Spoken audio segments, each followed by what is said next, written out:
When Raja Bhoj sat on the divine throne, suddenly one of the dolls carved on the throne came to life and changed into a wonderful woman and stated, King Bhoj, I am Ratnamanjari. I am a celestial nymph. I am aware of the fact that you disliked the previous king who used to sit on this position of royalty. It is definitely true that you are a wise, liberal, and extremely incredible king. Yet, King Vikramaditya's glory was unmatchable. I am going to narrate you a tale about him. After that, you can decide whether you deserve to be sitting on this royal position or not. The doll began narrating a story. Long time back, there was a kingdom of Ujjain in Aryavart. The king of Ujjain was Gandharva. As he didn't believe in Varnas, so he married women from all the four Varna, that is, Brahman, Kshatriya, Vaishya, and Shudra. The child born to Brahman queen was named Brahmanit. The Kshatriya queen gave birth to three children, Shankh, Vikramaditya, and Bhartari. The Vaishya queen's child was named Chandra. The Shudra queen's child was named Dhanvantari. Time passed, and when Brahmanit grew older, the king made him the council head of his kingdom. A ruthless dacoit warriors from the other land with intention of looting and massacre was assumed to enter the kingdom of Ujjain. They were so heartless that they slaughtered even kids and ladies. It was the chance for Brahmanit to face them and prove his capability. But fearing of his defeat and death, he left the kingdom and went to exile. But the news of dacoits' attack on Ujjain was fake. It was the kingdom of Dhar on which they planned to attack and execute, looting and ruining the kingdom. The dacoits had, after looting the kingdom, made one of his general Mayhem, the king of Dhar. Mayhem, while ruling, decided to attack its neighboring kingdoms to expand his boundaries, which was the kingdom of Ujjain. Since Brahmanit fled from the kingdom and never returned, Shankh, the oldest Kshatriya queen's son, was suspicious that the king will definitely make Vikramaditya his successor. So after defeating the cruel Mayhem in the battle, he gained power to be the army head of his father's kingdom. And one day he got the chance to kill his father and crowned himself the king of Ujjain. Since he was powerful, no one dared to challenge him. His younger brothers Vikramaditya, Bhartari, Chandra and Dhanvantari, when came to know about their father's murder, they left the kingdom to save their lives. But Shankh, who was not satisfied, he ordered his officers to hunt down his brothers as soon as possible. Within few months, the general slaughtered the three brothers who were Bhartari, Chandra and Dhanvantari. But Vikramaditya somehow managed to escape this misery. Shankh was furious that Vikramaditya was still alive. He was very desperate to see him dead. And inside him, he was also scared that one day Vikramaditya will return and render retribution for their father's murder. Shankh called all the famous Aghoris to locate Vikramaditya by any means.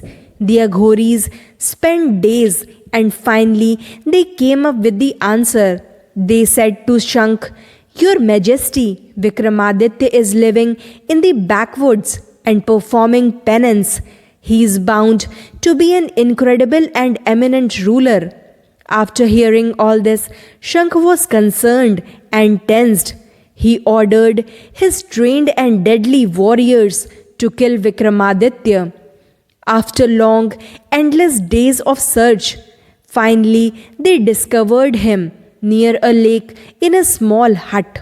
The soldiers returned to tell everything to the ruler. Shank took the assistance of an Aghori and come up with a plan. According to the arrangement, the Aghori disguised himself to be a wise man and persuaded Vikramaditya to offer prayers to goddess Kali. The Aghori told Vikramaditya that if goddess gave you her blessings, then no one can stop you from taking revenge of your father's murder, and he can also protect his kingdom from Shank. Accordingly, they went to a small temple inside the woods. The Aghori asked Vikramaditya to bend down and stay long on the goddess' feet and ask for her grace. This made Vikramaditya suspicious. He sensed someone coming from behind. He quickly stood up and punched the Aghori and grabbed Shank's sword and killed Shank on the spot along with the Aghori.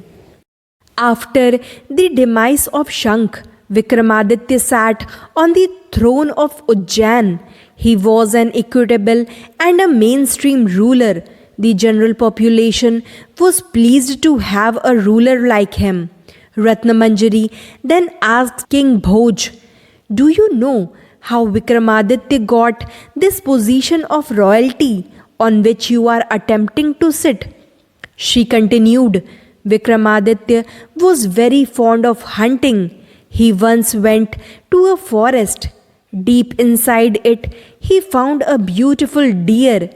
He chased him for an hour, but in this he lost the track of direction, and all of a sudden he saw a man managing his cattle outside his house. Vikramaditya reached him for some food and water. The man, whose name was Lutwaran, welcomed him and gave Vikramaditya some food to eat. He told Vikramaditya that he is standing in the kingdom of King Bahubal, who was the most religious ruler. He performed yajna to please Lord Indra. Delighted by King Bahubal's devotion, Lord Indra gave him a divine throne. Lutwaran added, "I am a consultant of the King Bahubal." Lutwaran invited Vikramaditya to meet the king. King Bahubal was glad to meet Vikramaditya.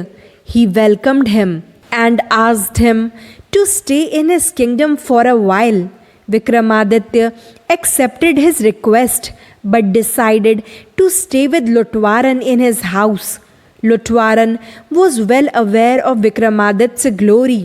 He suggested him to ask the divine throne from the King Bahubal, as the throne will help Vikramaditya to end up into a more effective ruler. Vikramaditya asked Lutwaran, "How can I ask such a thing from the king? It was his gift from Lord Indra." Then Lutwaran said, "The king is getting old and he did not have any suitable successor. You are the perfect one who deserve that throne after the King Bahubal, and I know the king is very wise and liberal. If you ask him, he will definitely fulfill your request." After few days, when Vikram decided to return to his kingdom, he went to King Bahubal to ask his grace before leaving. Pleased with his gesture, King Bahubal requested Vikramaditya to ask for anything he can provide him. Vikramaditya smiled as he got the chance he was looking for. Then, without hesitation, he immediately asked for the brilliant, honorable divine throne. King Bahubal already knew that Vikramaditya was the most deserving one for the throne and accepted his request. When King Vikramaditya came to Ujjain with the throne, people of Ujjain felt upbeat and they praised him. King Vikramaditya wound up being celebrated all over the kingdom. Rulers from every other kingdom visited him to see the interesting position of authority. King Vikramaditya organized an extremely enormous function in which he gave 1.5 lakhs dairy animals. This service continued over a year.